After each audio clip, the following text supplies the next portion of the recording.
बहुत legal political हर तरह की चर्चा चल रही है बिहार को लेके, क्योंकि इलेक्शन कमीशन वहां पे इलेक्टोरल रोल भी रिवाइज कर रहा है। कुछ लोग कह रहे हैं कि बहुत एंटी इनकम्बेंसी है बिहार के अंदर। प्रशांत किशोर लोगों का इलेक्शन लड़वा के अब अपना खुद का चुनाव लड़ रहे हैं, और खुद का चुनाव लड़ना बहुत डिफिकल्ट होता है, बहुत डिफरेंट होता है। दूसरी तरफ तमिलनाडु की भी बहुत चर्चा हो रही है, क्योंकि तमिलनाडु में बीजेपी ऑल आउट एफर्ट मार रही है।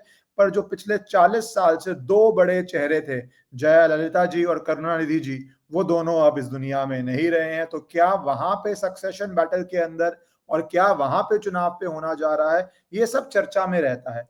पर साइंटिफिकली इसको एनालाइज किया जाता है सर्वेस के दौरान, और एक बहुत व्यापक सर्वे हुआ है इन दोनों स्टेट्स के अंदर, जिसके लिए हम आज डिस्कस करने के लिए अमिताभ तिवारी जी, जो फाउंडर पार्टनर हैं वोट वाइब के, वोट वाइब पॉलिटिकल रिसर्च और सेंटिमेंट एनालिसिस रिसर्च करती रहती है कि जो अंडरलाइनिंग इमोशन है, जो वोटर को ड्राइव करता है वोट करने के लिए, क्यों वोटर घर बैठता है, क्यों वोटर वोट करने जाता है, किसके लिए वोट करता है, कितना लोकल एमएलए के लिए करता है, कितना पॉलिटिकल पार्टी के लिए करता है, कितना विचारधारा के लिए करता है, कितना बेसिक इश्यूज पे करता है, वो सब वो सर्वे करते हैं। और पिछले 2.5 महीने से वो कर रहे हैं। मैं ये इसलिए कह रहा हूं क्योंकि आपने उनको इस चैनल पे पहले भी देखा हुआ है, और बहुत सारे टीवी चैनल्स पे आपने ओपिनियन पोल, एग्जिट पोल पे देखा है। पर अब खुद हर चीज वो मैनेज करके एक बड़ी एजेंसी बना के ये सारे सर्वे कर रहे हैं। तो he is directly in the hot seat now, not only to analyse कि बाकियों ने जो काम किया है, बट जो खुद काम कर रहे हैं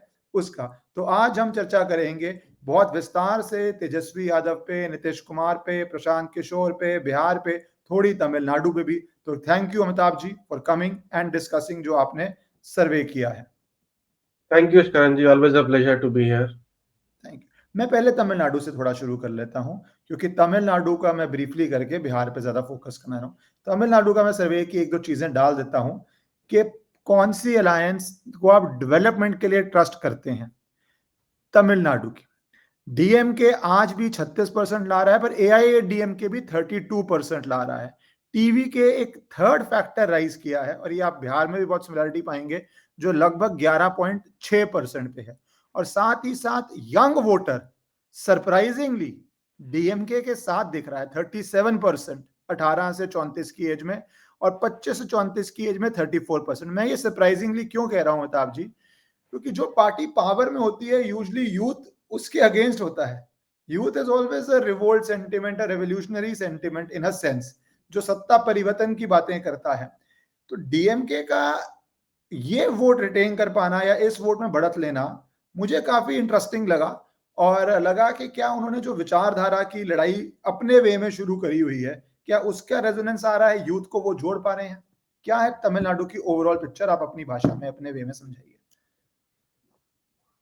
देखिए, तमिलनाडु में हर 5 साल में सरकार बदलती है, तो एक नेचुरल एंटी इनकम्बेंसी हमेशा ही वहां पे हाई होती है। सिर्फ पिछले बार ही एआईएडीएमके ने वो ट्रेंड तोड़ा था। पिछली बार नहीं, 2016 के चुनाव में वो ट्रेंड उन्होंने तोड़ा था। अब जैसा आपने कहा कि कंसिस्टेंटली अक्रॉस सर्वेज, हमारे सर्विस भी देखेंगे तो चाहे बिहार हो, चाहे अन्य राज्य हो, चाहे ऑपरेशन सिंदूर हो, चाहे सर के ऊपर हो, एसआईआर के ऊपर हो, नॉर्मली एंटी इनकम्बेंसी यूथ में ज्यादा पाई जाती है। क्योंकि एक तो एम्बिशियस, रेस्टलेस कैटेगरी है, और कहीं ना कहीं उसने बहुत पुराना जो इतिहास कहीं ना कहीं पॉलिटिशियंस दर्शाते हैं या दिखाने की कोशिश करते हैं, उसको उसने देखा नहीं होता। तमिलनाडु के केस में देखिए, रीजनल एक नेशनलिज्म हर जगह चलता है, या सब नेशनलिज्म कहिए। तरह से उन्होंने स्टालिन ने मजबूती से एनईईटी हो, चाहे हिंदी एलिजेड हिंदी इम्पोजिशन हो, या फिर गवर्नर इंटरफेरेंस का मामला हो, जिस तरह से उन्होंने काफी ये मुद्दे उठाए हैं, एक वो कारण हो सकता है।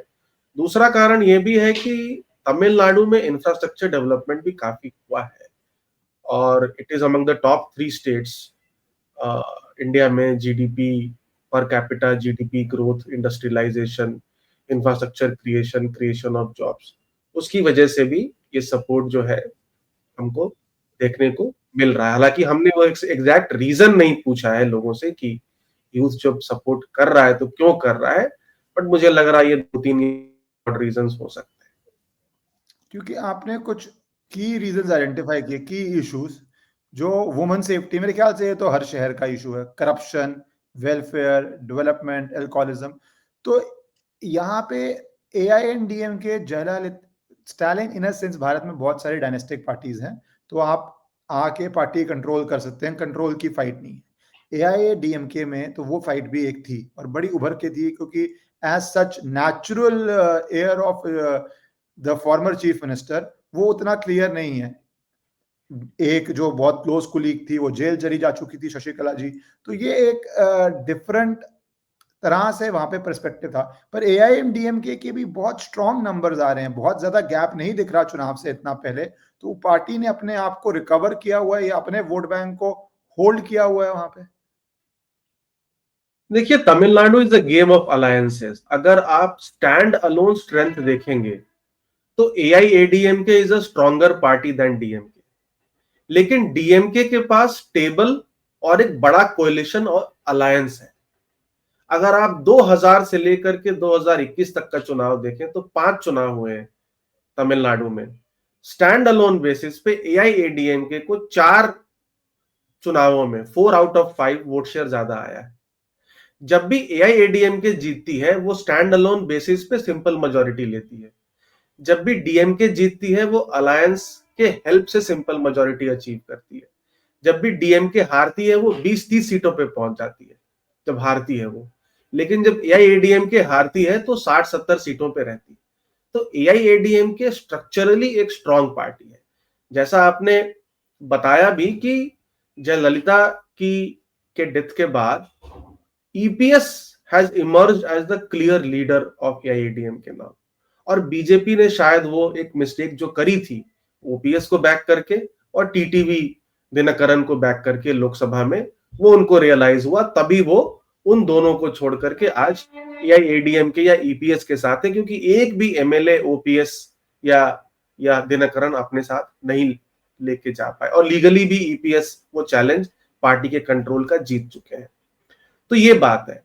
अब AIADMK और बीजेपी भी, क्योंकि जयललिता को closer to nationalism, closer to Hindutva और ब्राह्मण समाज से वो आती थी, तो एक क्लोजर अलाई माना जाता है बीजेपी के साथ हमेशा AIADMK को। और अगर लोकसभा की बात देखें तो 39-0 था रिजल्ट, ठीक है। लगभग 46 या 47% DMK अलायंस का वोट शेयर था, 23% AIADMK का, 18 या 19% NDA का। क्लियर एंटी इनकम्बेंसी वोट का डिवीजन हुआ या ऑपोजिशन वोट का डिवीजन हुआ और DMK 39-0 से जीत गई। अगर ये दोनों एक साथ होते तो 26-13 होता रिजल्ट। तो it's a game of alliances. कहीं ना कहीं बीजेपी के साथ अलायंस करने से रिसोर्सेस एज वेल एज एक नेशनल परसेप्शन और एक सपोर्ट बेस मिलता है AIADMK को। हाँ, जरूर कहीं ना कहीं नेशनलिज्म के मुद्दे पे या रीजनल नेशनलिज्म या सब नेशनलिज्म के मुद्दे पे पुल डाउन भी करता है अलायंस को, करेक्ट। लेकिन क्योंकि एक इतना स्ट्रॉन्ग ट्रेंड है, तमिलनाडु में हर 5 साल में सरकार बदलती है, तो कोशिश ये है इस अलायंस का कि उस चीज को भुनाते हुए इस बार चुनाव जीते। और 5% का वोट शेयर पिछली बार भी डिफरेंस था, अगर आप देखेंगे दोनों अलायंसेस के बीच में, जब बीजेपी और AIADMK एक साथ लड़े थे। हाँ, अब एक तीसरा फैक्टर जरूर है, विजय का, टीवी के पार्टी विजय का, जो इस एंटी इनकम्बेंसी वोट को स्प्लिट कर रही है।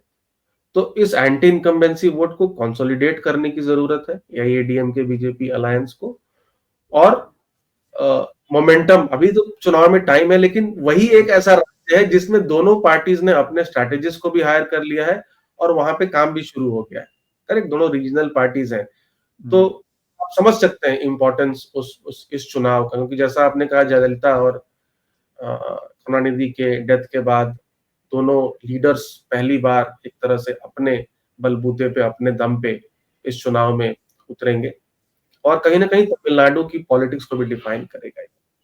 अमिताभ, बहुत बीजेपी ने भी इन्वेस्ट किया और अन्नामलाई का भी नाम पूरे राष्ट्रीय स्तर पे बहुत हद तक चढ़ाया, और उसके बाद वो बहुत वाइब्रेंट कैंपेन भी किया।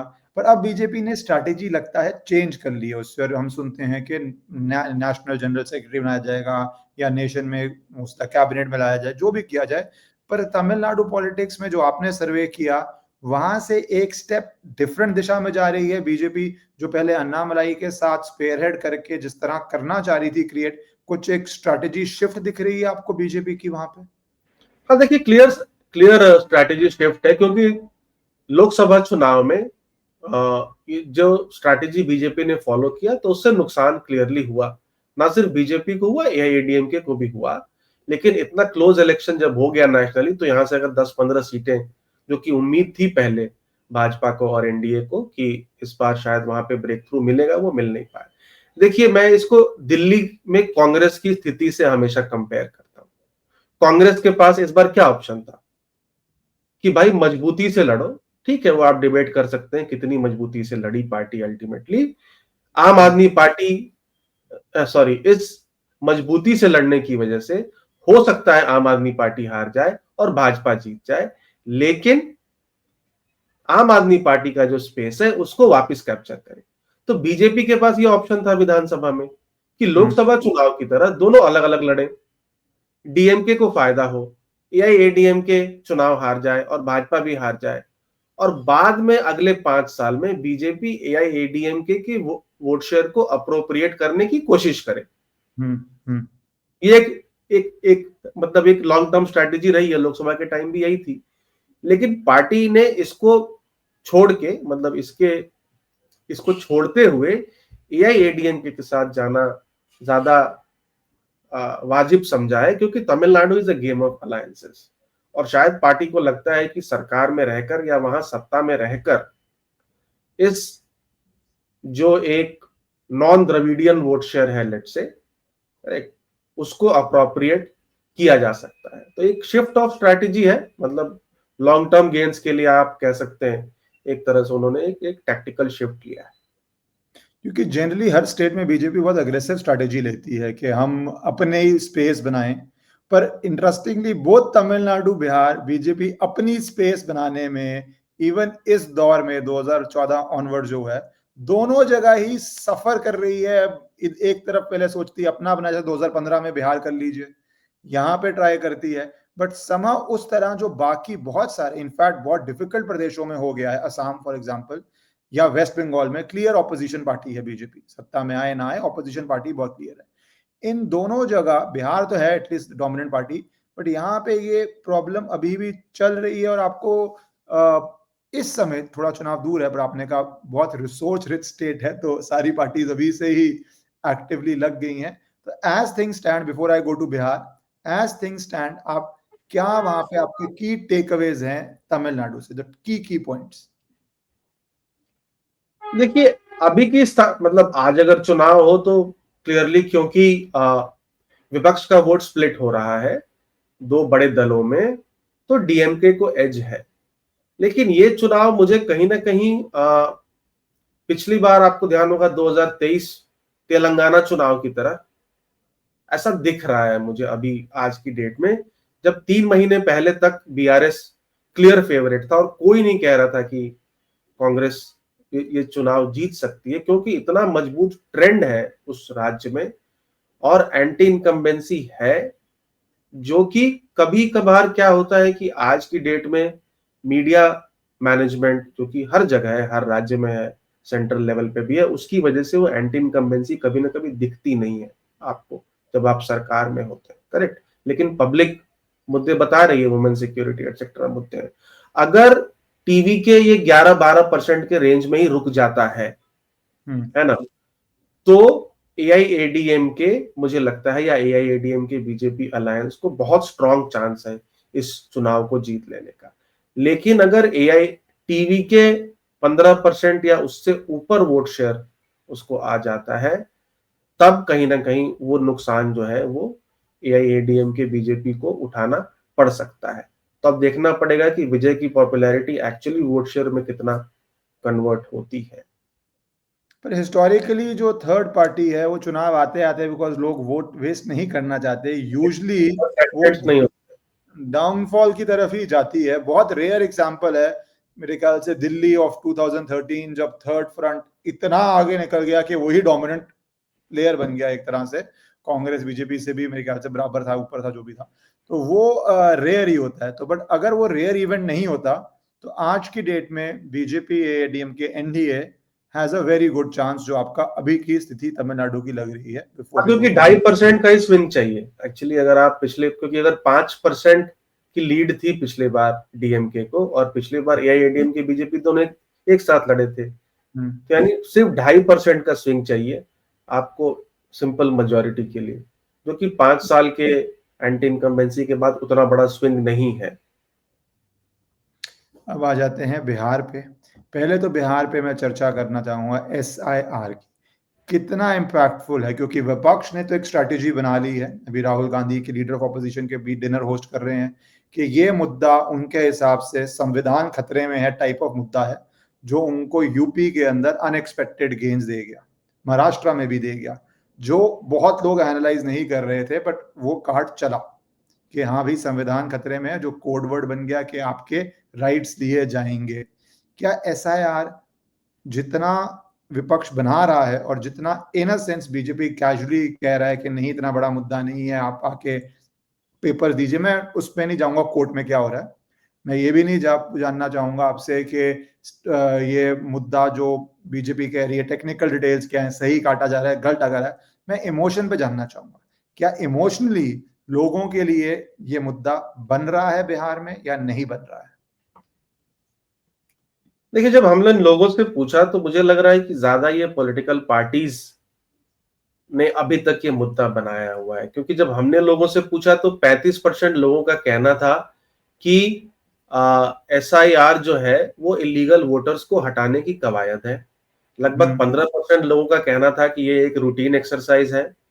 27% लोगों का कहना था कि इसकी जरूरत नहीं थी, और लगभग मुझे लगता है 15 या 16% लोगों का कहना था कि ये इलेक्शन रिजल्ट्स को मैनिपुलेट करने के लिए किया जा रहा है। मैंने स्क्रीन पे डाल दिया, आप 13 से वो फीमेल्स का थोड़ा ज्यादा है, मेल्स का क्या है, but exercise to weed out illegal voters वो मैक्सिमम है 35% के करीब, 35% के करीब।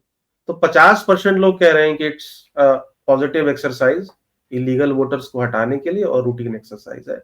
और लगभग 40% लोग कह रहे हैं, 40-42% लोग कह रहे हैं कि ये इसकी जरूरत नहीं थी, या ये मैनिपुलेशन के लिए है, और 8%, लगभग 7-8% लोग कह रहे हैं कि कांट से डोंट नो। देखिए, सबसे बड़ी बात है कि अभी 7.89 या 7.9 से 7.24 एक ड्राफ्ट इलेक्टोरल रोल पब्लिश कर दिया गया है, तो 65 लाख लोगों के नाम काटे गए। तो अनलेस इन 65 लाख लोगों के गलत तरीके से नाम काटे गए हैं, ये मुद्दा नहीं बन सकता। करेक्ट। अगर 22 लाख लोग मृत हैं, मान लेते हैं, giving benefit of doubt to ECI, थोड़ा बहुत इधर उधर जरूर हो सकता है, गलतियां हो सकती हैं, तो अब ये लोग तो है ही नहीं, तो नाराज कैसे होंगे? मतलब मेरे कहने का मतलब है कि जब तक एक्सक्लूजन जेन्युइन है तब तक नाराजगी नहीं रहेगी। नाराज कौन होगा? जो वोटर जिंदा है, या जो वोटर शिफ्ट नहीं हुआ है, या जो वोटर वहां पर रहता है बट उसका नाम काट दिया गया, तभी नाराजगी होगी ना आपकी। इसके अलावा तो नाराजगी नहीं हो सकती। या आपके परिवार में किसी का नाम कट आपके गया, परिवार में किसी का हो गया तो मतलब उसमें भी चलो 5 में से 1 आदमी हो गया तो शायद ना हो, बट अगर, हाँ, बट ये बात भी सही है कि मान लो परिवार में, रिश्तेदारों में किसी का नाम काट दिया, क्योंकि फिर वो एक पैनिक फैलता है कि हमारा वोट जा रहा है। हाँ, लार्जली ये 2-3 बातें हैं। तो अगर ये 65 लाख जेन्युइन रिडक्शंस हैं, तो इसमें किसी को खास नाराजगी नहीं हो सकती है। ठीक है। हाँ, अब अगर 7.24 से और भी नाम काट दिए जाएं, बिकॉज आपके पास वो 11 डॉक्यूमेंट नहीं है, क्योंकि अभी तो ये ड्राफ्ट है रोल, कुछ लोगों ने डॉक्यूमेंट डाले, कुछ लोगों ने नहीं डाले, तो जरूर क्या होगा कि तब जिस वोटर का नाम इलेक्टोरल रोल पे था और जो जिंदा है और जो शिफ्ट नहीं हुआ है, जो अपने आप को लेजिबल वोटर कहता है, उसका नाम काट दिया जाएगा। करेक्ट। सो अनलेस 7.24 से नीचे बहुत बड़ा नंबर ना आए और ये 65 लाख वोटर्स जो हैं, जो अभी भी हम देख रहे हैं कि ऑब्जेक्शंस 2000-3000 हुए हैं ये 4-5 दिनों के अंदर, करेक्ट, ठीक ठाक, मतलब मिनिमम 1% भी नहीं है अभी तक तो रफली। ये तो कोई खास इसका इम्पैक्ट नहीं होगा, स्टैटिस्टिकल एरर भी हो सकता है, तो कुछ भी नहीं है ना। हाँ, तो कोई खास इसका इम्पैक्ट नहीं होगा, क्योंकि अगर हम विपक्ष की बात मान भी लें तो 112 सीटों पर जो नाम हटाए गए हैं, उस पिछले चुनाव में 112 सीटों पर विक्ट्री मार्जिन जितना नाम हटाया गया है उससे कम था। उसमें से 60 सीटें एनडीए जीती थी, 50 सीटें महागठबंधन जीती थी और 2 सीटों पर अन्य जीते थे। यानी जिन 112 सीटों पर एक्सक्लूजन ज्यादा है विक्ट्री मार्जिन से, वो पिछली बार दोनों पार्टियों, दोनों गठबंधनों ने लगभग बराबर बराबर जीता था। तो ऐसा कोई इलेक्टोरल ट्रेंड भी कोई खास नहीं दिख रहा है, unless somebody comes and says कि भाई ये जो 65 लाख लोग हटाए गए हैं, इसमें मुस्लिम यादव वोटर 32% जो उनकी आबादी है उनसे ज्यादा है, बहुत ज्यादा, क्योंकि जो 10 सबसे हाईएस्ट मुस्लिम पॉपुलेशन डिस्ट्रिक्ट्स हैं और उनमें जो एक्सक्लूजन्स किए गए हैं उनका अगर कोरिलेशन निकाला जाए, स्टैटिस्टिकली उसको आर बोलते हैं, तो वो 0.48 आता है। अब 0.48 is a moderate correlation. Strong correlation यानी जहां आबादी ज्यादा है और डिलीशंस भी बहुत ज्यादा हुए, उसके लिए स्कोर 0.7 से ऊपर आना चाहिए, क्योंकि उन 10 जिलों को भी आप देखेंगे और अगर आप 17% 18% एवरेज मुस्लिम पॉपुलेशन आबादी मानेंगे तो लगभग 5 या 6 जिलों में ज्यादा हुआ है 18% से ज्यादा, और 4 या 5 जिलों में कम हुआ है। तो ऐसा स्ट्रॉन्ग कोरिलेशन भी नहीं है मुस्लिम पॉपुलेशन के साथ डिलीशंस का। तो पब्लिक भी वेट एंड वॉच मोड में है कि इससे ज्यादा ना हो नंबर, जो कि मुझे लगता नहीं है कि होगा। अंत में सुप्रीम कोर्ट भी कह ही रहा है कि भाई आप आधार कार्ड को एक्सेप्ट कर लीजिए, करेक्ट, जो कि अल्टीमेटली हो जाएगा।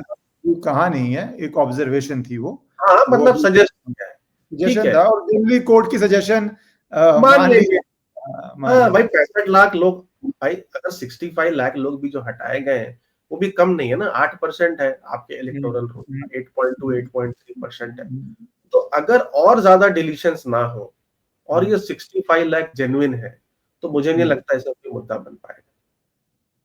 तो आपके हिसाब से, पर अगर मैं थोड़ा डिफरेंटली पूछूं, आपको इस मुद्दे की अवेयरनेस कितनी दिखी? क्योंकि हमारे देश में मुद्दे की अवेयरनेस होना भी कई बार होता ही नहीं, सिर्फ मीडिया में हो रही होती है।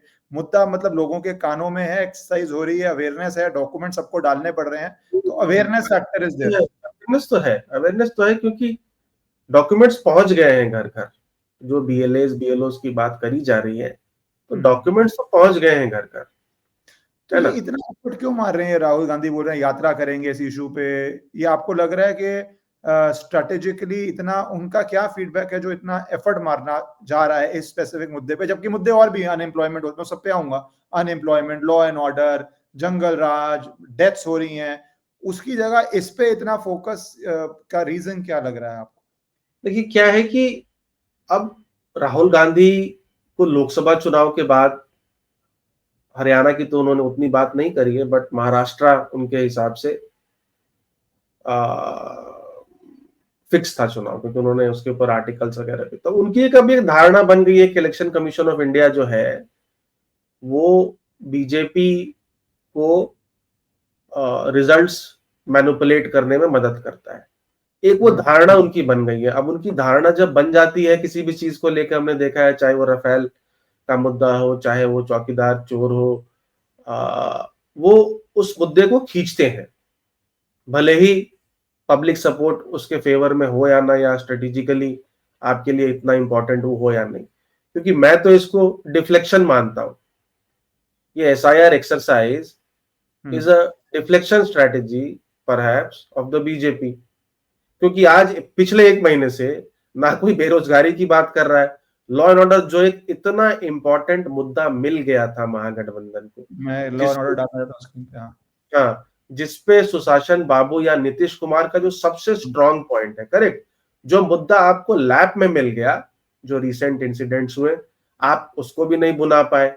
अनएम्प्लॉयमेंट 50% लोग कह रहे हैं मुद्दा है। अरे आप लॉ एंड ऑर्डर पे आंकड़े पढ़ दूं क्योंकि बहुत इंपॉर्टेंट है ये, क्योंकि लालू प्रसाद यादव का जंगल राज वाज अ बिग फैक्टर कि वो बार बार चुनाव क्यों हारे। तो लॉ एंड ऑर्डर पे जो आपका सर्वे कह रहे हैं इम्प्रूव्ड 28%, नो चेंज 28.5%, बिगड़ा 34.2%, कांट से 8.7%। और जेंडर वाइज रिजल्ट में इंप्रूव्ड में 30% महिलाएं कह रही हैं, पर जेंडर गैप बहुत ज्यादा नहीं है, 1-2% का ही है, तो मैं ओवरऑल फिगर ही ले लेता हूं। So no change and improved versus, ये किस तरह आप स्टडी कर रहे हैं? No change is positive for the government और वर्स फॉर द गवर्नमेंट? ये बहुत बड़ा नंबर है, वन थर्ड है तीनों। नॉर्मली आप 56% वर्सेस 34% इस नंबर को स्टडी कर सकते हैं। ऐसे करोगे इसको? हाँ, ऐसा कर सकते हैं because for in the sense for improvement मानोगे या फॉर वर्स मानोगे? नहीं, मतलब इम्प्रूव्ड और no change is positive, correct. अच्छा, is worse positive. Is worse, worse is worse. So 56 versus 34। और ये जब हमने सर्वे किया था तो ये इंसिडेंट्स काफी सारे हो रहे थे और आप बीच में देख भी रहे थे, काफी सारे डिबेट्स पे भी इसकी चर्चा हो रही थी, करेक्ट। तो और अब एक ये सीएजी की रिपोर्ट आई है, अब उसमें जो भी एलिगेशंस है तो विपक्ष कहीं ना कहीं सिर्फ इसके ऊपर ही जा रहा है। ठीक है, अब आज की डेट में अगर, क्योंकि ये महाराष्ट्र नहीं है, महाराष्ट्र में आपने आरोप चुनाव के बाद लगाए तो आप कुछ कर नहीं सकते थे, एज इन पार्टी कुछ नहीं कर सकती थी। अब ये आपके सामने हो रहा है, मान लेते हैं 65 लाख लोग फर्जी वहीं रहते हैं, वहीं है, मान लेते हैं इस बात को, ठीक है, नहीं मरे, शिफ्ट भी नहीं हुए, तो ये लगभग आपको पर बूथ 80 लोग हैं, लगभग 90,000 वहां पर बूथ्स हैं, तो 75,000 के करीब हुए, सॉरी 75 हुआ पर बूथ लगभग। तो चल ठीक, मान लेते हैं कांग्रेस पार्टी का उतना मजबूत संगठन नहीं है, आरजेडी तो सिंगल लार्जेस्ट पार्टी है, मतलब हर बूथ पे उसका एजेंट है। तो अगर ये 65 लाख लोग जिंदा है या नहीं शिफ्ट हुए, तो ये तो आसानी से आरजेडी का एजेंट इनको बुला करके मीडिया के सामने खड़ा कर सकता है, इलेक्शन कमीशन तो छोड़िए, करेक्ट। तो इस बार वो जो एक्सक्यूज आपके पास महाराष्ट्र में था वो इस बार नहीं रहेगा, क्योंकि आपके सामने ही हो रहा है, करेक्ट। अगर ये धांधली है तो आपके सामने हो रही है, तो आप ये 70 लोग हर बूथ से उठा करके खड़े कर दो, it is not very difficult, correct. क्योंकि इतनी मैसिव स्केल पे तो नहीं हो सकती ना, अगर 65 लाख लोग जिंदा है और नहीं शिफ्ट हुए तो वो खुद ही सड़क पे आ जाए ना। आप 50,000 भी सड़क पे आ जाएंगे तो पूरा शहर जाम हो जाता है। 65,000 उसकी इकट्ठा कर लो, हाँ, पूरा शहर जाम है। 6.5 लाख 65 लाख की तो बात नहीं करें। हाँ, अब अगर आप कुछ डिबेट्स में देखेंगे तो वो कह रहे नहीं, अब फ्यूचर में जो एक्सक्लूजन होगा यानी 7.24 से जो होगा, क्योंकि लोगों के पास डॉक्यूमेंट्स नहीं है। अब वो तो अतिशयोक्ति है ना भाई, अभी हुआ क्या है वो नंबर, अगर नहीं हुआ तो, और मुझे लग रहा है कि नहीं होगा, नहीं हुआ तो बोलेंगे हमने, I'll tell you political strategy क्या होगी। नहीं हुआ तो बोलेंगे हमने चोरी होने नहीं थी, ठीक है, इतना उठा दिया। देखो पॉलिटिशियन आपने 2 महीने वेस्ट किए उस मुद्दे पे। ये मैं जानना चाह रहा हूँ कि मुद्दे पे क्या, क्योंकि मुद्दे तो बहुत हैं बिहार में, क्योंकि आपके पोल का मैं पॉइंट जाना चाहता हूँ, क्योंकि ये मुद्दे क्या हैं, क्योंकि ये बहुत इंपॉर्टेंट है। एसआईआर पर मैं जानना चाह रहा था, क्योंकि एंटी इनकम्बेंसी प्रो इनकम्बेंसी जो आपका डाटा है, मुझे वो बहुत फैसिनेटिंग लगा। स्ट्रॉन्ग एंटी इनकम्बेंसी आप पा रहे हैं 48.5%, बहुत बड़ा नंबर है। न्यूट्रल 22% और स्ट्रॉन्ग प्रो इनकम्बेंसी 18% बस। तो 48 वर्सेस 18.3, जो बीच वाला मैं आपसे इंटरप्रिटेशन लूंगा अभी आपकी, कांट से 10। तो जो स्ट्रॉन्ग है वो 48.5 वर्सेस 18.5, 1:3 रेशो। तो ये नहीं, इसमें भी, सॉरी बोलिए। हाँ, तो ये बीच वाला जो पॉइंट न्यूट्रल आप 22% कह रहे हैं, वो इसमें भी किस वही हो जाता है कि न्यूट्रल मतलब पॉजिटिव ही हुआ, करेक्ट, इट्स नॉट नेगेटिव, और other not, it is not negative, correct. So 48 versus 40 हो जाता है, correct, broadly. Plus undecided around I think 12 है, 10-12%, 12% के करीब अनडिसाइडेड वोटर अभी भी हैं, जो कि एक्चुअली डिटरमिन करेंगे कौन जीतेगा चुनाव। अगर आप पिछली बार भी देखेंगे तो पिछली बार भी दोनों अलायंसेस को तो 37% ही वोट शेयर था और 12,000 वोट का डिफरेंस था। एलजेपी अलग से लड़ी थी, वो अलग बात है। तो एंटी इनकम्बेंसी तो है क्योंकि पिछले बार 15 साल ही हुए थे, अब तो 20 साल हो गए। और आप नीतीश कुमार के हार्डकोर सपोर्टर से भी बात करेंगे तो वो कहेंगे कि भाई फर्स्ट एंड सेकंड टर्म में बहुत काम हुआ, लेकिन थर्ड और फोर्थ टर्म में जब इन्होंने ये अलायंसेस शिफ्ट करना शुरू किया है तो लार्जली ही seen as doing politics for saving his chair, जो थर्ड और फोर्थ टर्म है। ठीक है, क्योंकि उसमें लगभग 3 साल तो वो 3-3.5 साल आरजेडी के साथ सरकार में रहे हैं और 7 साल भाजपा के साथ सरकार में रहे। तो एंटी इनकम्बेंसी तो है, तो 48% है, युवाओं में ज्यादा है कोर्स, क्योंकि आप उसको लिंक कर सकते हैं कि अनएम्प्लॉयमेंट सबसे बड़ा मुद्दा है, तो युवाओं में ज्यादा नाराजगी। लेकिन ये जो एंटी इनकम्बेंसी है ये स्प्लिट हो रही है 2 दलों में, 36% महागठबंधन और 10% जनसुराज। मैं प्रशांत किशोर आना चाहता हूँ उस पर अगला सवाल 36-10 हो जाता है, और जो 40 है जो neutral plus strong pro incumbency है वो 35 एनडीए की तरफ है। तो मतलब महागठबंधन और एनडीए दोनों बराबर पे है लगभग आज की डेट में 35-36% पे, क्योंकि दोनों के स्टिकी वोट ब्लॉक्स भी हैं। 32% तो एमवाई पॉपुलेशन है और upper caste plus Mahadalit plus Kurmis plus EBC also strong vote block है। तो दोनों का वोट ब्लॉक सपोर्ट बेस भी स्ट्रॉन्ग है, स्टिकी है, जो लार्जली उधर ही वोट करेगा। ठीक है, तो अभी ये पोजीशन है। अब 37% पे चुनाव जीतना मुश्किल है, पिछली बार जीती है जरूर भाजपा या एनडीए, बट उस वक्त आप 12,000 vote it could go anywhere, third front के रूप में थी। उसको 10% वोट शेयर आया था लगभग, जिन सीटों पे वो लड़ी थी। ओवरऑल स्टेट पे 5-6% था, लेकिन आधी सीटों पे लड़ी तो 10% तो उसको ही वोट शेयर आ गया था। तो उसने भी तो एक तरह से एंटी इनकम्बेंसी वोट को स्प्लिट किया था, जेडीयू को भी नुकसान पहुंचाया था और महागठबंधन को भी नुकसान पहुंचाया था। तो लार्जली वैसे ही पोजीशन है, सीट बाय सीट खेल है, कोई over arching theme apart from unemployment है नहीं। बट अनएम्प्लॉयमेंट पे फोकस एटलीस्ट पिछले 1 महीने या से नहीं है, या 1.5 महीने से नहीं है विपक्ष का। अब लार्जली एसआईआर पे, एसआईआर को तो सिर्फ 4% लोग कह रहे हैं कि ये एक चुनावी मुद्दा हो सकता है। तो bread and butter issues, seat wise, caste dynamics, arithmetic, उसके ऊपर पूरा चुनाव। आपने प्रशांत किशोर का नाम लिया, मैं थोड़ा विस्तार से प्रशांत किशोर को डिस्कस करना चाहता हूँ, क्योंकि जब शुरू हुआ तो लोगों ने कहा 1%, 2%, मैक्सिमम 3% तक जाएंगे, नई पार्टी है, बिहार बहुत कास्टिस्ट है। उधर से लोगों ने प्रशांत किशोर की जाति भी बताई कि भैया वो जो वोट है वो नहीं आएगा नॉर्मल आपको।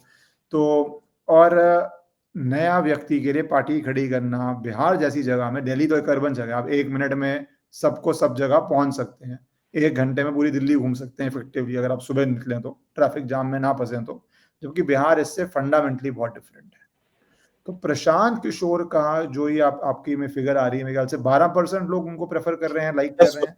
हाँ, सीएम 12% एंड पार्टी सपोर्ट 10%। मैं सीएम की अगर बात करूं, आपके अनुसार मुख्यमंत्री नीतीश कुमार 22%, चिराग पासवान 7.6%, प्रशांत किशोर 11.1%, तेजस्वी यादव पे मैं अभी बाद में आता हूँ। तो रफली अराउंड 11-12% कर रहे हैं। तो ये क्या कारण है और किनका वोट ले रहे हैं, दोनों बहुत इंपॉर्टेंट है। किनका वोट पे बात नहीं है, कारण क्या है जो इतना इमेजिनेशन को वो टच कर पा रहे हैं फॉर अ न्यू पार्टी। अगर 10% उनका वोट शेयर रहा तो आप बड़ी सफलता मानेंगे उनकी फॉर अ नई पार्टी। ऑफ कोर्स, देखिए बिहार में एक हमेशा अनऑफिशियल थर्ड फ्रंट रहा है, 20 से 25% इंडिपेंडेंट्स और स्मॉलर पार्टीज का वोट शेयर रहा है। पिछली बार भी 26% अदर्स का वोट शेयर था, उसमें से हम एलजेपी हटा दें तो भी 20% था अदर्स का वोट शेयर। और एक थर्ड फ्रंट था भी जिसको जीएसडीएफ कहते थे, उसमें आरएलएसपी थी, एआईएमआईएम था, इत्यादि पार्टी थी, स्मॉलर पार्टीज थी। तो सबसे पहले तो प्रशांत किशोर जो ये एक बिखरा हुआ, छितरा हुआ थर्ड फ्रंट है, या anti RJD anti JDU front है लेट से, या एंटी एनडीए एंटी महागठबंधन फ्रंट है, उस वोटर को एक चेहरा मिल गया है और वो वोट कंसोलिडेट हो रहा है। तो सबसे ज्यादा नुकसान तो वो अदर्स को पहुंचा रहा है, जो 1%, 2%, आधा % वोट मिला करता था, अब उसके पास एक पार्टी है, चेहरा है, और एक संगठन भी उसने खड़ा कर दिया कंसेप्चुअली, क्योंकि वो विपक्ष का वोट स्प्लिट करेंगे और कर भी रहे हैं। जो हम देख रहे हैं 48% से 36 ही मिल रहा है महागठबंधन को, और 10-12% उनकी तरफ चला जा रहा है। तो वो महागठबंधन को नुकसान पहुंचा रहे हैं, लेकिन वो एनडीए को भी नुकसान पहुंचा रहे हैं इस हिसाब से कि वो एंटी इनकम्बेंसी वॉइस को एम्पलीफाई करते हैं। पहले सिर्फ एक दल या एक गठबंधन पुरजोर तरीके से मुद्दों को उठा रहा था और आपके खिलाफ कैंपेन करता था। अब दो दल हैं। इनफैक्ट कुछ लोग आज ये कह सकते हैं कि वो ज्यादा पुरजोर तरीके से एंटी इनकम्बेंसी या मुद्दों को हाईलाइट कर रहे हैं, क्योंकि वो फैक्ट्स, डेटा, बहुत सारी बातें कर रहे हैं अपने स्ट्रैटेजिस्ट रोल से सीख करके या उसकी लर्निंग्स को यूज करके। अब उनको सपोर्ट कौन कर रहा है? अगर कॉम्पोजिशन पे चले तो यूथ को उनकी सबसे ज्यादा सपोर्ट है। अब ये जो यूथ 18 to 24 है, अब उनका डिजिटल और सोशल मीडिया कैंपेन दोनों पार्टियों से अच्छा है। Youth is consuming everything on social media, correct, right from ordering food to buying products to consuming news, everything. Food basic need ही आपकी मोबाइल पे है, तो वो उस पे ही है। तो 18 से 24 सब के एज ग्रुप में तो 20% सपोर्ट है, 20% करंट है, 1/5 सपोर्ट है, ठीक है, जहां पे वो महागठबंधन को एक्चुअली नुकसान पहुंचा रहे हैं, क्योंकि Tejashwi is also youth leader, correct. तो यहाँ पे महागठबंधन को सपोर्ट। अब अगर जातियों में चले तो उनका 20% सपोर्ट लगभग अपर कास्ट में आज की डेट में, क्योंकि upper caste sees in Prashant Kishor a CM after 35 years, correct ना भाई सीएम अपर कास्ट का जनार्दन मिश्रा ही रहे 1989, ठीक है। तो अब वो वोट में कन्वर्ट होगा कि नहीं, वो 3 महीने है अभी चुनाव, वो एक अलग बात है। बट उनको वो दिख रहा है एक लीडर की भाई अगर अपर कास्ट सीएम चाहिए तो ये बंदा दे सकता है। अब एक और सवाल से इसको लिंक करिए। जब हमने पूछा बीजेपी सपोर्टर्स या वोटर्स को कि नीतीश कुमार को सीएम चेहरा घोषित करना चाहिए कि, तो 25% लोग कहते हैं हाँ करना चाहिए। आई थिंक 5th 6th में याद नहीं है, announcement will BJP announce Nitish Kumar as CM. हाँ जी, हाँ ठीक है। तो यस 25%, बड़े इंटरेस्टिंग है नंबर्स। 25% लोग कह रहे हैं कि हाँ करना चाहिए क्योंकि उन्होंने अच्छा काम किया है। अनदर 25% कह रहे हैं करना चाहिए क्योंकि ये मजबूरी है। यानी 50% लोग कह रहे हैं करना चाहिए, लेकिन उसमें से आधे लोग कह रहे हैं कि अच्छा काम किया है और आधे लोग कह रहे हैं कि मजबूरी है, बीजेपी के पास कोई लीडर नहीं है। लेकिन आई थिंक 33 या 35% लोग कह रहे हैं, 33% लोग कह रहे हैं कि बीजेपी को नीतीश कुमार को सीएम चेहरा नहीं घोषित करना चाहिए। और इसके ब्रेकअप में जाएंगे तो इसमें ज्यादा आपको स्वर्ण मिलेंगे, ठीक है। अच्छा, यानी बीजेपी के स्वर्ण वोटर कह रहे हैं कि नीतीश कुमार को सीएम चेहरा नहीं घोषित करना चाहिए। 2015 में भी नहीं करना चाहिए था इनके हिसाब से, सॉरी 20 में भी नहीं करना चाहिए था, करेक्ट। 20 में भी एक लॉबी थी, आपको ध्यान होगा, कि नीतीश को सीएम घोषित करना चाहिए। अब जब सीटें उनकी आधी हो गई लगभग, कैबिनेट में 1:2 रिप्रेजेंटेशन है, तो अब भी अगर आप सीएम चेहरा अपना नहीं डालेंगे तो कब डालेंगे? तो उस वोटर को भी पिछले चुनाव में जो आउटलेट था वो एलजेपी था, आपको ध्यान होगा, वो एलजेपी की तरफ झुका कुछ वोटर उसमें से। इस बार वो प्रशांत किशोर के रूप में देख रहा है। अब कितना, अब इससे वोट ट्रांसफर इशू होगा कि ये जो 1/3 वोटर है, जहां जेडीयू कैंडिडेट खड़ा होगा बीजेपी का, ये किसको वोट करेगा? पिछली बार भी हम ये जरूर कहते हैं कि भाई जेडीयू 43 हो गई 71 से, क्योंकि जेडीयू के वोटर्स ने 75% ट्रांसफर वोट किया बीजेपी के कैंडिडेट्स को, लेकिन बीजेपी के वोटर्स ने सिर्फ 55% वोट ट्रांसफर किया था जेडीयू के कैंडिडेट्स को। तो ऑटोमेटिक उनकी स्ट्राइक रेट कम हो गई, करेक्ट। तो काफी कॉम्प्लिकेशंस है दोनों ही अलायंसेस में।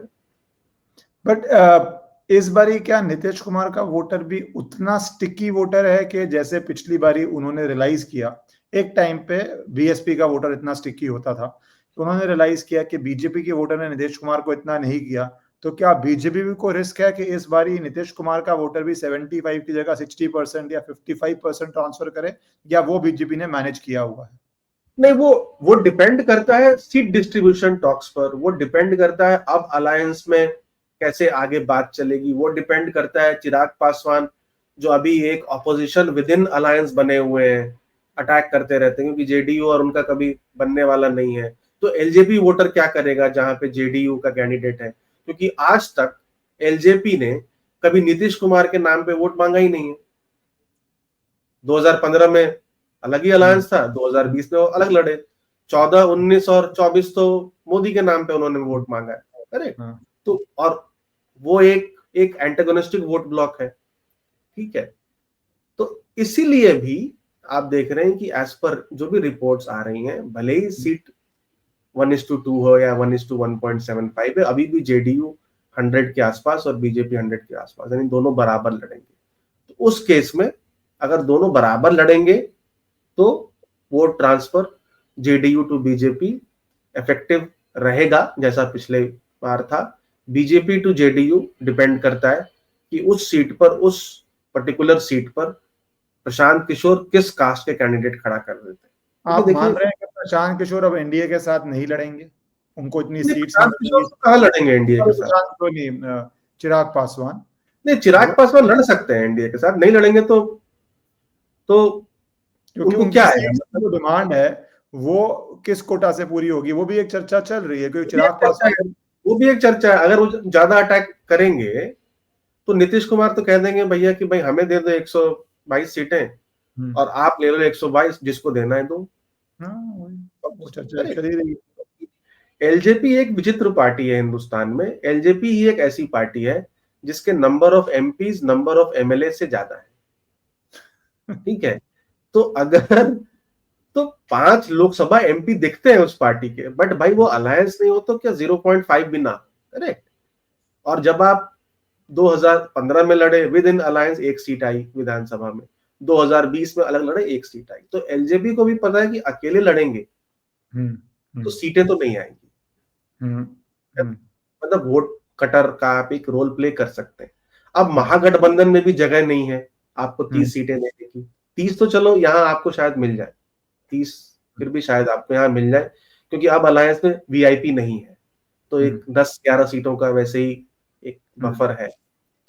लेकिन अगर 50-60 की डिमांड होगी तो ना महागठबंधन दे सकता है, ना एनडीए दे सकता है। हाँ, अब वो अगर प्रशांत किशोर के साथ जाना चाहे, अलायंस फॉर्म करना चाहे, तो वहां उनको मिल जाएंगी 50-60 सीटें। ऐसा देखते हैं प्रशांत किशोर और चिराग पासवान की अलायंस, क्योंकि उसका भी बहुत लोग चर्चा करते हैं कि शायद ये भी थर्ड फ्रंट को स्ट्रॉन्ग करने के लिए, जैसे आप कह रहे हैं स्वर्ण वर्सेस पासवान, जो अपना पूरा चिराग पासवान का वोट है, वो कॉम्बिनेशन डिफरेंट वोट बैंक्स का किस तरह देखते हैं अगर वो कॉम्बिनेशन फॉर्म करता है?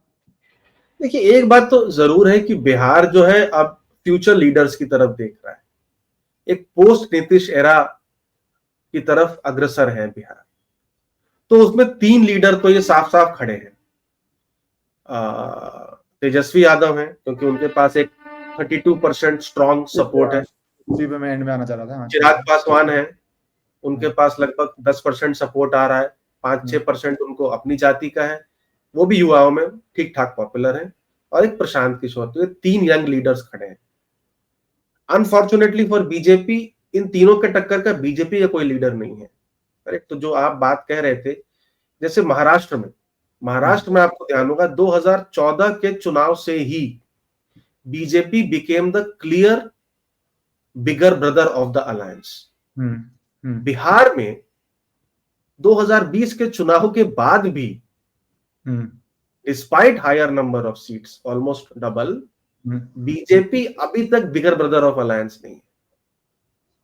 क्योंकि अगर 100 सीटें हैं तो बराबर बराबर हुआ, करेक्ट। इस चुनाव में वो बिगर ब्रदर ऑफ अलायंस अपने को एस्टैब्लिश करेगा, है ना, मतलब let's say clear bigger brother of the alliance, है ना, एस्टैब्लिश करेगी।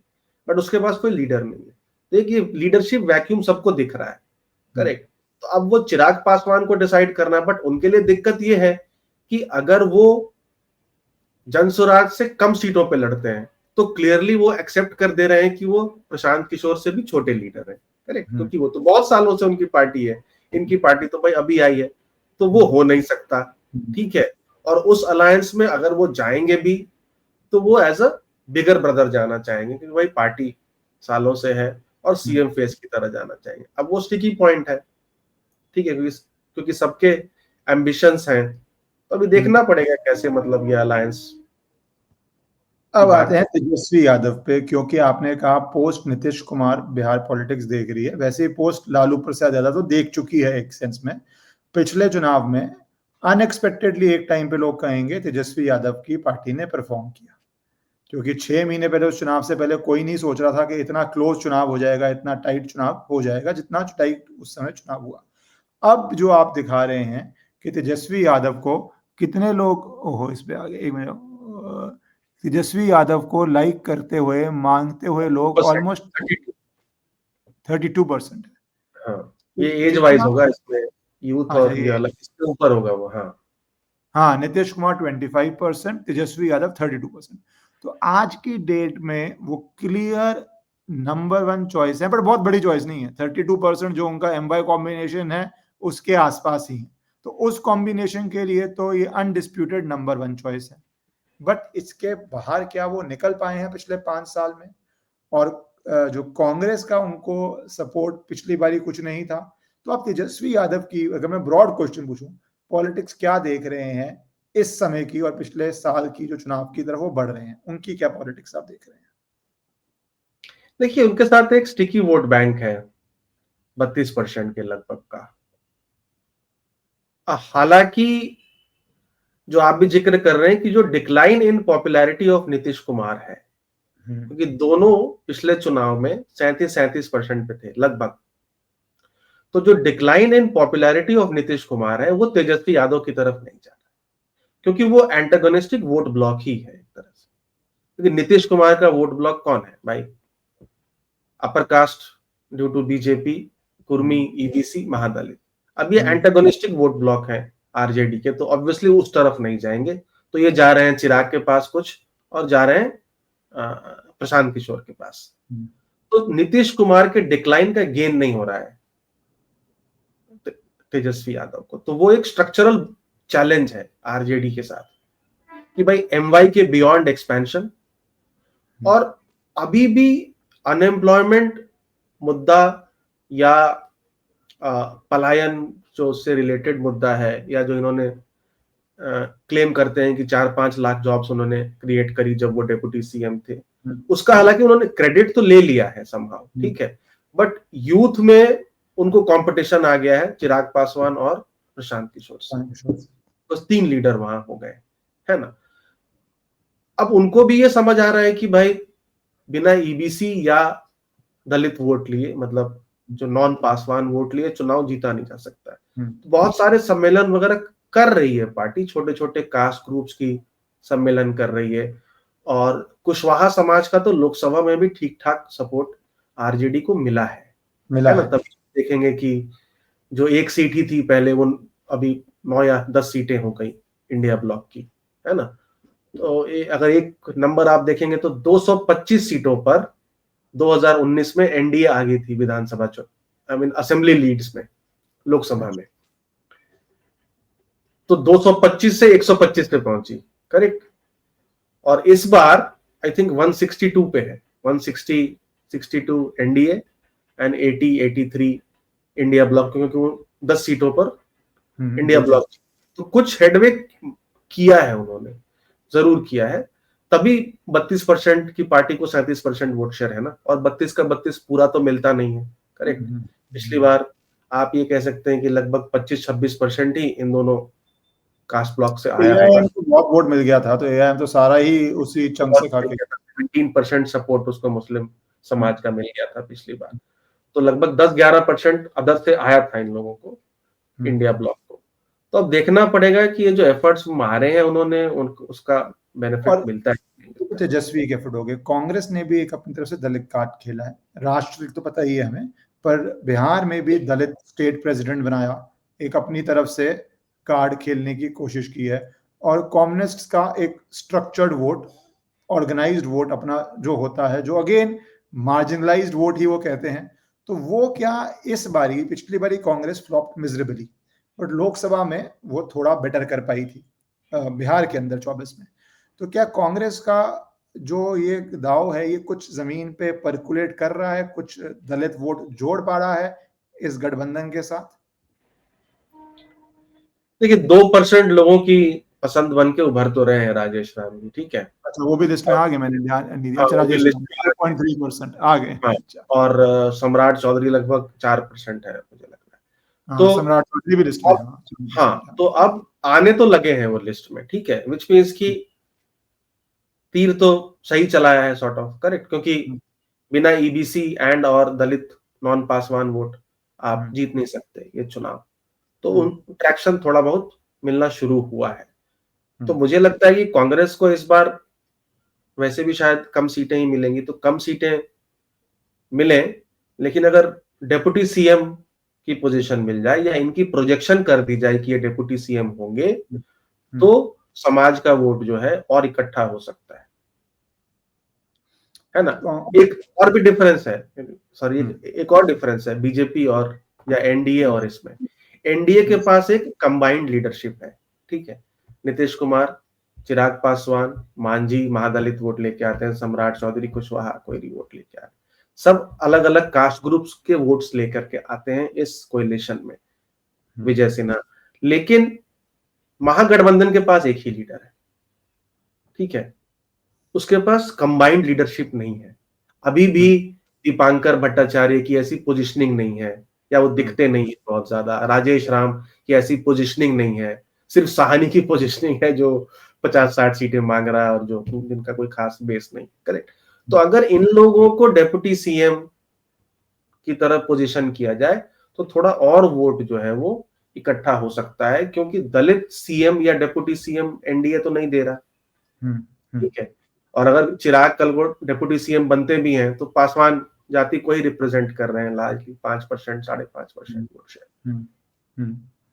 तो ओवरऑल आज जिस तरह आप चुनाव देखते हैं, आपका क्या ओपिनियन है कि ये क्योंकि मेरे ओपिनियन में आज से 3-4 महीने पहले बीजेपी अच्छी जगह प्लेस थी, अगर स्पेशली चिराग पासवान से भी गठबंधन होगी, जैसे आपने कहा बहुत बड़ा बुके हो जाता उनके पास, फ्रॉम पासवान वोट टू जो general caste vote to Nitish Kumar vote to महादलित वोट, बहुत बड़ा बुके था। पर आज वो संभव उतना बड़ा बुके नहीं दिख रहा और क्लोजर फाइट दिख रही है।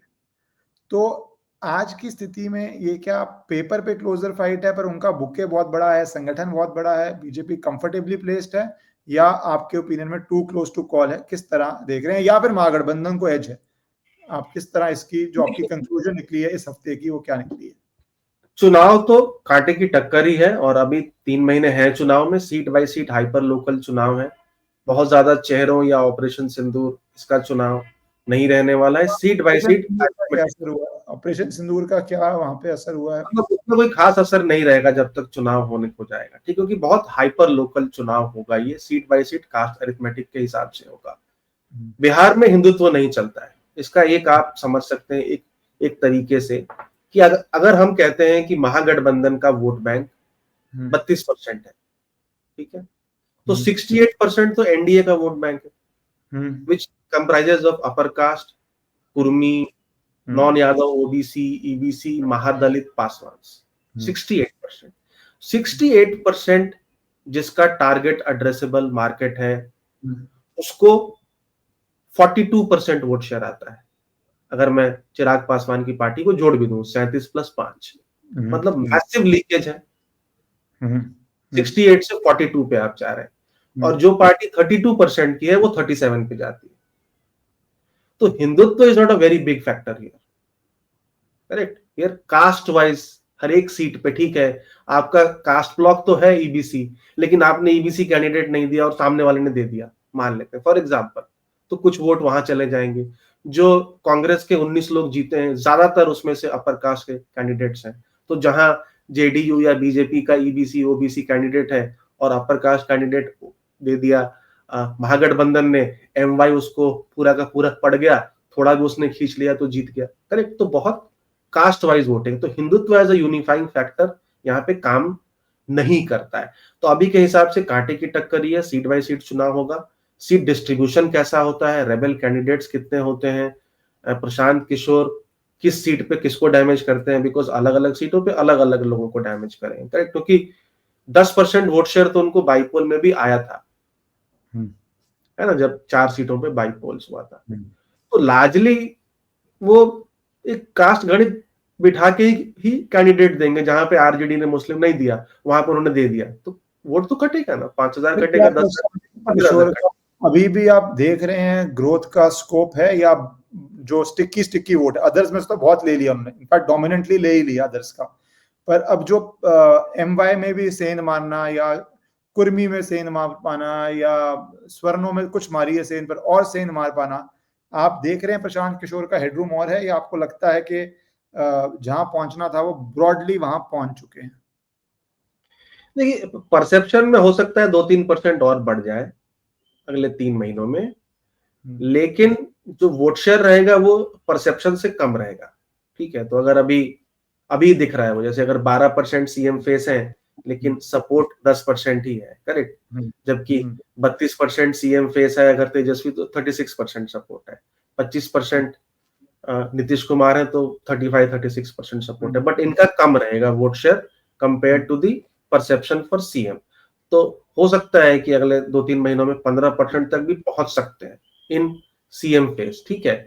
लेकिन वोट शेयर के हिसाब से ये 8 से 10 इसी रेंज में रहने वाले हैं, लेकिन अलग अलग सीटों पे डायनामिक्स अलग अलग रहेगी, क्योंकि वो गेम वही बिठाएंगे। प्लस बहुत सारे कैंडिडेट्स जिनको महागठबंधन या NDA से टिकट नहीं मिलेगा, उनको वो कैंडिडेट बना सकते हैं। ठीक है। उनका फोकस 25-30 सीटों पे रहेगा और कोशिश रहेगी कि 5-10 सीटें जीत जाए, जैसा AIMIM जीती, और एक पिछली बार जैसा क्लोज हो जाए, तो किंग नहीं तो किंग मेकर बने। मतलब उनकी ये स्ट्रैटेजी है। कितना सफल होते हैं कितना नहीं कहना मुश्किल है, बट अभी के हिसाब से तो ओपन चुनाव लग रहा है। थैंक यू मिताभ जी, आपने ये पूरा सर्वे भी कोड किया, समझाया, और जब आप अगला ओपिनियन करेंगे तो फिर आपको दोबारा रिक्वेस्ट करेंगे टाइम के लिए, क्योंकि ये इंटरेस्टिंग चुनाव है इन अ सेंस के बहुत सारे मुद्दे इंक्लूडिंग SIR वो क्या पकड़ता है, या अनएम्प्लॉयमेंट, या नीतीश कुमार, एक जनरेशनल शिफ्ट हो रही है बिहार के अंदर। तमिलनाडु में भी पार्टली हो गई थी पिछली बारी, इस बारी क्या वो फाइनल होती है? बिहार में तो एक जनरेशनल शिफ्ट हो ही रही है, तो उसको देखने के लिए बहुत इंटरेस्टिंग होगा। Thank you Mitabh ji. Thank you so much.